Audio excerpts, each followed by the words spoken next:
नमस्कार दोस्तों। बिहार की एक खबर है उसमें ये कि नीतीश कुमार को लेकर बिहार की राजनीति का वो नाम नीतीश कुमार जिसे समझना जानना मुश्किल ही नहीं नामुमकिन है। ऐसा इसलिए कि नीतीश कुमार के साथ सियासत करने वाले भी यही कहते हैं कि अन्य नेताओं के सियासी चाल को आप देर सबेर जान जाते हैं, लेकिन जेडीयू अध्यक्ष मतलब नीतीश कुमार अगला दांव क्या खेलेंगे ये जानना नामुमकिन है। शायद यही कारण है कि लालू प्रसाद यादव गाहे बगाहे कहते रहते हैं कि नीतीश के पेट में दांत है और उस दांत को कब एक्शन में लाना है इसका फैसला सिर्फ नीतीश कुमार ही सही समय पर लेते हैं। अब आप सोच रहे होंगे कि हम नीतीश कुमार और फिर दांत की बात क्यों कर रहे हैं, तो आपको हम ये भी बता दें कि अब चर्चा हो रही है कि निशांत कुमार बिहार की राजनीति में आजकल नीतीश कुमार के बाद सबसे अधिक चर्चा में आ गए हैं। उस शख्स का नाम निशांत कुमार ही है। निशांत कुमार बिहार के मुख्यमंत्री नीतीश कुमार के बेटे हैं। अब चर्चा ये हो रही है कि निशांत अपने पिता के सियासी विरासत को संभालने को तैयार है। यूं कहा जाए तो नीतीश कुमार ने तैयार कर लिया है और सिर्फ लॉन्च करना बाकी है अपने उनके जो बेटे हैं निशांत को। दरअसल कुछ दिन पहले ही बिहार के मुख्यमंत्री नीतीश कुमार के जो बेटे हैं निशांत कुमार, उन्होंने विधानसभा चुनाव में अपने पिता का समर्थन करने की जनता से अपील की और यही से उनके राजनीति में आने की अटकलें भी तेज हो गई। बिहार के राजनीति में नीतीश कुमार को सबसे बड़े सियासी सौदेबाज कहा जाता है और समय के साथ साथ अगर देखें तो बीजेपी और आरजेडी से डील करते रहते हैं और यही कारण है कि समय के साथ दोस्त और विरोधी भी नीतीश कुमार बदल लेते हैं। बदलते समय के साथ नीतीश कुमार अपनी राजनीतिक विरासत को भी सुरक्षित रखने की कोशिश कर रहे हैं। इसका सबसे बड़ा कारण है बीजेपी। बिहार में बीजेपी की जो बढ़ती ताकत है उससे परेशान नीतीश कुमार जेडीयू के भविष्य को सुरक्षित करने को निशांत वाला दांव खेलना चाहते हैं ताकि बीजेपी का सपना बिहार में सपना ही रह जाए।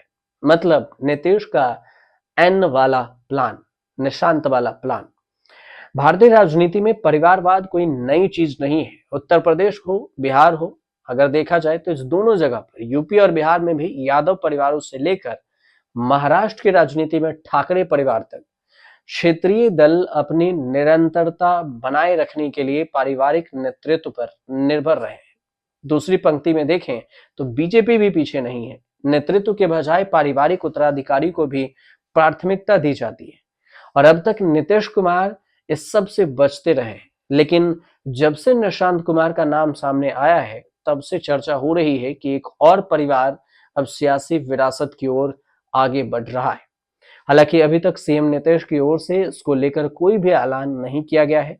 प्रदेश के नेतृत्व भी वर्तमान में दो राजनीतिक उत्तराधिकारी हैं, जिसमें आरजेडी के तेजस्वी यादव हैं और लोक जनशक्ति पार्टी जो एलजेपी के हैं वो चिराग पासवान हैं। ये दोनों अपनी परिवार की विरासत को बढ़ा रहे हैं। निशांत का राजनीति में आते ही युवा मतदाता के लिए एक नए खिलाड़ी के रूप में एक नए चेहरा मिल सकता है, लेकिन यह उन लोगों को भी अलग थलग कर सकता है जो वंशवादी राजनीति से मोह भंग हो चुके हैं। और इसके अलावा नीतीश कुमार की जो उत्तराधिकार का योजना है उसे वंशवादी राजनीति की ओर भी ले जा सकता है, जिससे जेडीयू अध्यक्ष अभी तक बचते रहे हैं, मतलब नीतीश कुमार।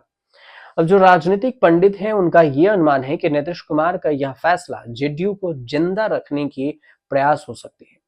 बिहार की राजनीति में नीतीश कुमार की पहचान पलटी मार के तौर पर होती है। पलटी मार जो उनके विपक्ष कहते हैं। 2013 में बीजेपी के साथ 17 साल पुरानी साझेदारी को उन्होंने समाप्त कर दिया, गठबंधन तोड़ दिए। 2015 में आरजेडी के साथ कांग्रेस में शामिल हुए, फिर आरजेडी और कांग्रेस के बीच 2017 में बीजेपी के साथ फिर से गठबंधन किए। 2022 में आरजेडी के नेतृत्व वाले गठबंधन में लौटे और फिर 2024 में एनडीए में फिर से शामिल हो गए। अब राजनीतिक यू टर्न ने नीतीश कुमार को एक राजनीतिक उत्तरजीवी के रूप में आलोचना और सम्मान दोनों दिया है। हालांकि इस तरह के पैंतरेबाजी ने बिहार के राजनीति में जेडीयू के भविष्य की स्थिरता और प्रासंगिकता पर सवाल उठाए हैं। शायद नीतीश कुमार भी जानते हैं कि उनके बाद पार्टी में सियासी कोहराम मचना तय है और यही कारण है कि समय रहते वे निशांत वाला दांव चलना चाहते हैं, ताकि भविष्य में जेडीयू किंग ना भी बने तो किंग मेकर की भूमिका में तो जरूर ही रहेगा। फिलहाल बिहार के राजनीति में क्या कुछ होने वाला है, इसके लिए नीतीश कुमार कुछ करने वाले हैं खेल, इसके लिए थोड़ा इंतजार कीजिए। और निशांत अगर 2025 के विधानसभा चुनाव में सीधे तौर पे उससे पहले नहीं खुलकर आते हैं तो फिर कुछ कहा जा सकता है। उससे पहले तो संभावनाओं का खेल है राजनीति, कुछ भी संभव है। अब अगर जानकारी से लगे तो हमारे चैनल को सब्सक्राइब कीजिए, शेयर कीजिए, कमेंट कीजिए।